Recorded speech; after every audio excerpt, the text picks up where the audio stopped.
WrestleMania 42 finally এসে গেছে।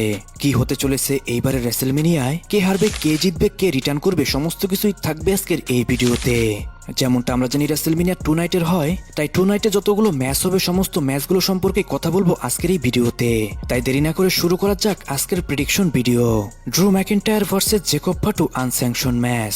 এই ম্যাচটি কিন্তু এক্সক্লুসিভ রাখা হয়েছে ESPN এর জন্য। যেহেতু এটা আনস্যাংশন ম্যাচ, এই ম্যাচের মধ্যে সবকিছুই এলাও থাকবে। ড্রু ম্যাকিন্টায়ার, জেকব ফাটু তাদের আগে যে সমস্ত ম্যাচ আমরা দেখতে পেয়েছি, সে সমস্ত ম্যাচ আমরা দেখেছি তারা কতটা ব্রুটাল যেতে পারে একটি ম্যাচের জন্য। তাই গাইস, নিঃসন্দেহে এই ম্যাচটি অনেক বেশি ব্রুটাল হবে। এই ম্যাচটির মধ্যে আমরা চেয়ার, টেবিল এবং কি ক্যান্ডোস্টিকের ব্যবহার দেখতে পারবো। যদি বলি ম্যাচের মধ্যে কে উইন করবে, তাহলে আমি এখানে চুজ করব ড্রু ম্যাকিন্টায়ারকে। জেকব ফাটুর সবকিছু ভালো হলেও ড্রু ম্যাকিন্টায়ারের এগেইনস্টে জেকব ফাটুকে এখনই ওভার দেখাবে না WWE। এছাড়াও অনেক চান্স রয়েছে এই ম্যাচটার মধ্যে সোলো সিকোয়া ইন্টারফেয়ার করতে পারে, কারণ গত সপ্তাহের স্ম্যাকডাউনে আমরা দেখতে পেয়েছি সোলো সিকোয়া অফার করেছিল জেকব ফাটুকে তার সাথে কাজ করার জন্য।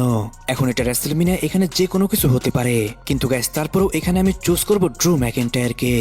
LA night Usos versus IShowSpeed vision 6-ম্যান ট্যাগ টিম ম্যাচ। এই ম্যাচটির মধ্য দিয়ে কিন্তু স্পিড কোনো বড় পিএলিতে ফাইট করবে। এর আগেও সে রয়্যাল রাম্বলে ফাইট করেছিল, কিন্তু সেটাকে কোনো ম্যাচ বলা যাবে না। স্পিডকে এই ম্যাচটার মধ্যে রেখেছে কারণ স্পিডের ওয়ার্ল্ড ওয়াইড অনেকটা পপুলারিটি রয়েছে। শুধু আইসো স্পিডের পপুলারিটি ব্যবহার করার জন্যই কিন্তু এই ম্যাচের মধ্যে স্পিডকে রাখা হয়েছে। এই জিনিসটা করে WWE ডিস্ট্রয় করেছে এই মোমেন্টটাকে। গাইস, আমি এই বিষয়ে কথা বলতে চাচ্ছি না আজকের এই ভিডিওতে। যদি বলি এই ম্যাচটার মধ্যে কে উইন করবে, তাহলে কিন্তু আমি এই ম্যাচটার জন্য চুজ করব ভিশনকেই, কারণ WWE এই ম্যাচটার মধ্যে আইসো স্পিডকে এনেছে, আর ভিশনের স্টোরিও কিন্তু এখন ভালো যাচ্ছে না। এই জন্যই আইসো স্পিডকে বিল্ড করার জন্যই কিন্তু এই ম্যাচটার মধ্যে তাদেরকে উইন করাতে পারে WWE। তাই এই ম্যাচে আমি চুজ করছি ভিশন এবং কি আইসো স্পিডকে। Becky Lynch versus AJ Lee women intercontinental championship match. AJ Lee যখন রেসেল পালোজার জন্য রিটার্ন করে, তারপর সে যখন আবার আইসি টাইটেল উইন করে, তাকে কিন্তু এখন পর্যন্ত চ্যাম্পিয়ন রাখা হয়েছে শুধু রেসেলমিনিয়াতে ফাইট করার জন্য। এজেলির আলাদা একটা ফ্যান বেস রয়েছে, আর ওমেন ডিভিশনকে আরো বেশি স্ট্রং করানোর জন্যই কিন্তু এজেলিকে আবারও এই সময় রিটার্ন করিয়েছে WWE। কিন্তু গাইস, রেসেলমিনিয়ার পর থেকে সবকিছু আবারও চেঞ্জ হয়ে যাবে। বেটিং অর্সের অনুযায়ী কিন্তু এই ম্যাচের মধ্যে সবথেকে বেশি ফেভারিট হচ্ছে বেকি লিঞ্চ। তাই গাইস, রেসেলমিনিয়াতে বেকি লিঞ্চ উইন করে সে হয়ে যাবে নতুন আইসি টাইটেল উইনার। আমি ওই ম্যাচের জন্য বেকি লিঞ্চকে চুজ করছি। ফ্যাটেল 4-ওয়ে women tag team championship match. কিছুদিন আগে শার্লেট ফ্লেয়ার এবং অ্যালেক্সা ব্লেস চ্যাম্পিয়ন ছিল, তারপর চ্যাম্পিয়ন হয় নায়া জ্যাক্স এবং লাস্ট লিজেন্ড। যেহেতু এই দুই টিম আগে চ্যাম্পিয়ন ছিল এবং কি তারা এখনো চ্যাম্পিয়ন, তাই যেহেতু এটা রেসেলমিনিয়া, এখানে তো এই দুই টিম চ্যাম্পিয়ন হবে না এবং কি থাকবে না। বাকি যে দুইটি টিম রয়েছে, লাইট আপ ভলকিরিয়া বেলি এবং কি বেলা টুইন্স, এই দুইটি টিমের মধ্যে একটি টিমে উইন করার চান্স সব থেকে বেশি। আর এখানে আমি চুজ করছি বেলা টুইন্সকে। Seth Rollins versus Gunther 1-on-1 match. এই ম্যাচটি যদি রেসেলমিনিয়ার মেইন ইভেন্টে হতো, তাহলে কিন্তু কোনোভাবেই এই ম্যাচটিকে খারাপ কেউ বলতে পারতো না। এক পাশে সেথ রোলিন্স, যে কিনা one of the best wrestler WWE এর, অপর পাশে গুন্থার, যে কিনা রিসেন্টলি জন সিনা, গোলবার্গ এবং কি এজে স্টাইলের মতো সুপারস্টারকে রিটায়ার করে হয়ে গেছে নতুন লেজেন্ড কিলার। তাই গাইস, বলা যায় এই ম্যাচটা one of the best match হবে রেসেলমিনিয়াতে। এই ম্যাচটার উইনার বের করা কিন্তু অনেকটাই কঠিন। সেথ রোলিন্স, যে কিনা অনেক বড় একজন সুপারস্টার, তাকে তো ক্লিয়ার ভাবে পিন করে হারাতে পারবে না গুন্থার। অপর পাশে গুন্থার, যে কিনা নতুন ক্যারিয়ার কিলার, তাকেও সেথ রোলিন্স একদমই ক্লিয়ার ভাবে হারাতে পারবে না। এই ম্যাচটার মধ্যে যদি কোনো উইনার বের করতে হয় WWE কে, তাহলে কোনো না কোনো ইন্টারফেয়ার এই ম্যাচটার মধ্যে করাতেই হবে। আর সেই ইন্টারফেয়ারটা করতে পারে পল হেমেন এবং কি ব্রন বেকার। রিউমার রয়েছে ব্রন বেকার এই ম্যাচটার মধ্যে রিটার্ন করতে পারে এবং কি সে সেথ রোলিন্সের উপর ট্রান করতে পারে। কিন্তু গাইস, যাই হোক না কেন, এই ম্যাচটার মধ্যে সেথ রোলিন্সের উইন করার চান্স কিন্তু সব থেকে বেশি। রিউমার এবং কি বেটিং অর্সের অনুযায়ী কিন্তু সেথ রোলিন্স অনেকটাই এগিয়ে গুন্থারের থেকে। তাই এই ম্যাচে আমি পিক করব সেথ রোলিন্সকে। Lyra Valkyria versus Liv Morgan WWE women championship match. এই ম্যাচটা অনেকটাই প্রেডিক্টেবল। বেটিং অর্সের অনুযায়ী এই ম্যাচের মধ্যে সব থেকে বেশি চান্স রয়েছে লিভ মর্গেনের। তাই গাইস, আমি ওই ম্যাচটার জন্য পিক করব লিভ মর্গেনকে। Cody Rhodes versus Randy Orton WWE undisputed championship match. WrestleMania night 1 এর এটাই হবে মেইন ইভেন্ট, যেখানে কিনা WWE অলরেডি অ্যাডভার্টাইজ করে দিয়েছে প্যাট ম্যাকাফিকে এবং জেলি রোলকে। তাই গাইস, বলা যায় এই ম্যাচের প্রথম থেকে প্যাট ম্যাকাফি এবং জেলি রোলকে আমরা ইন্টারফেয়ার করতে দেখতে পারবো। এছাড়াও রিউমার রয়েছে এই ম্যাচের মধ্যে কেভিন ওয়েন্স এসে র্যান্ডি অর্টনকে অ্যাটাক করতে পারে। আর কিছু কিছু জায়গা থেকে রিউমার তো এটা উঠেছে এই ম্যাচের মধ্যে শেন ম্যাকম্যান রিটার্ন করতে পারে এবং কি সে কোডি রোজের উপর ট্রান করতে পারে। গাইস, এই নিউজটার কিন্তু অতটা ভিত্তি নেই, কিন্তু অনেক জায়গা থেকে এই নিউজটা কিন্তু ফলো করে রিউমার করা হচ্ছে। এখন যদি বলি এই ম্যাচটার মধ্যে কে উইন করবে, তাহলে আমি এখানে চুজ করব র্যান্ডি অর্টনকে। কারণ ব্যাটিং অর্সের অনুযায়ী র্যান্ডি অর্টন অনেকটাই এগিয়ে রয়েছে কোডি রোজের থেকে। তাই গাইস, বলা যায় হতে পারে এই ম্যাচের মধ্যে র্যান্ডি অর্টনই উইন করে যাবে, আর সে হয়ে যাবে নতুন WWE আনডিসপিউটেড চ্যাম্পিয়ন।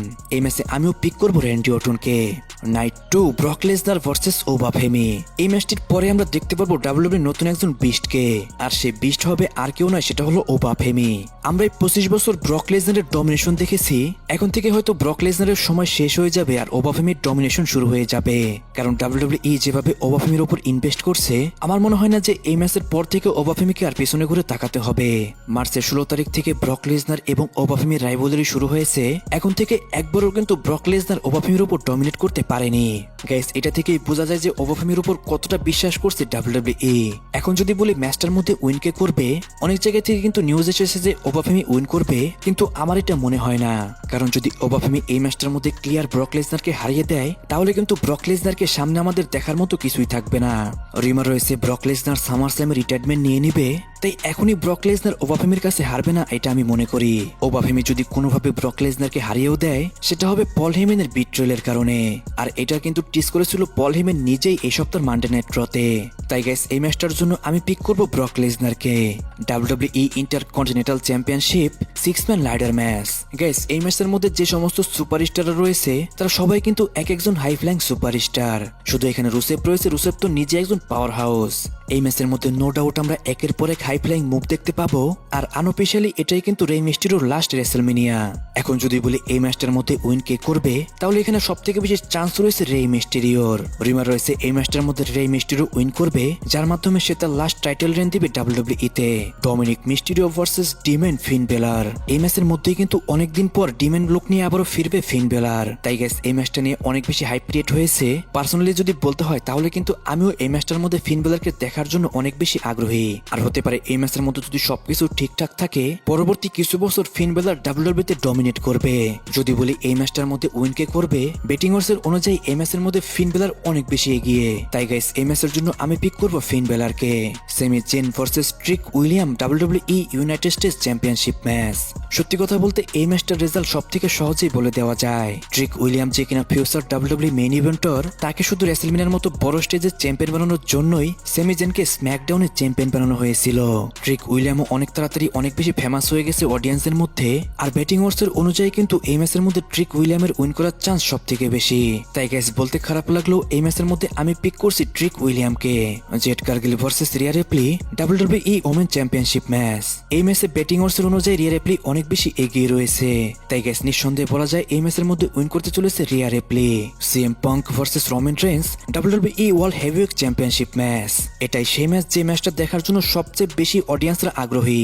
এটাই সেই ম্যাচ হতে চলেছে যে ম্যাচের মধ্যে আমাদের ওটিসি কে আমরা আবারও চ্যাম্পিয়ন হতে দেখব। কারণ গাইস, বেটিং অডসের রিউমার অনুযায়ী অনেক বেশি এগিয়ে রয়েছে রোমান রেইন্স। তাই গাইস, 80% চান্স রয়েছে রোমান রেইন্স উইন করতে চলেছে এই ম্যাচের মধ্যে। রোমান রেইন্স রেসেলমেনিয়ার আগেই ক্লিয়ার করে দিয়েছে সে খুব তাড়াতাড়ি ডাব্লিউডাব্লিউই থেকে রিটায়ারমেন্ট নিবে না। যেহেতু সে এটা নিজের থেকেই বলেছে, আমার মনে হয় সে চ্যাম্পিয়ন হলে অনেক ভালো একটা টাইটেল রেন দিতে পারবে ডাব্লিউডাব্লিউই তে।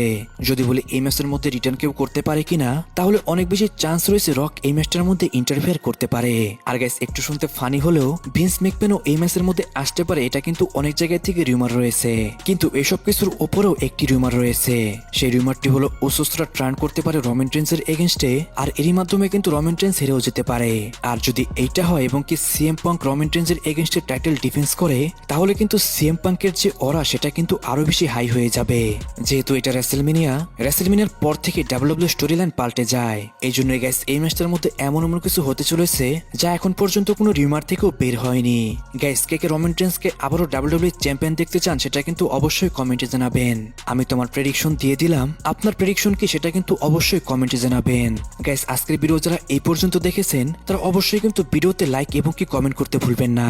সো গাইস, আজকের ভিডিও এই পর্যন্তই। রেসলিং সম্পর্কে সমস্ত নিউজ এবং কি আপডেট জানার জন্য চ্যানেলটিকে সাবস্ক্রাইব করতে ভুলবেন না।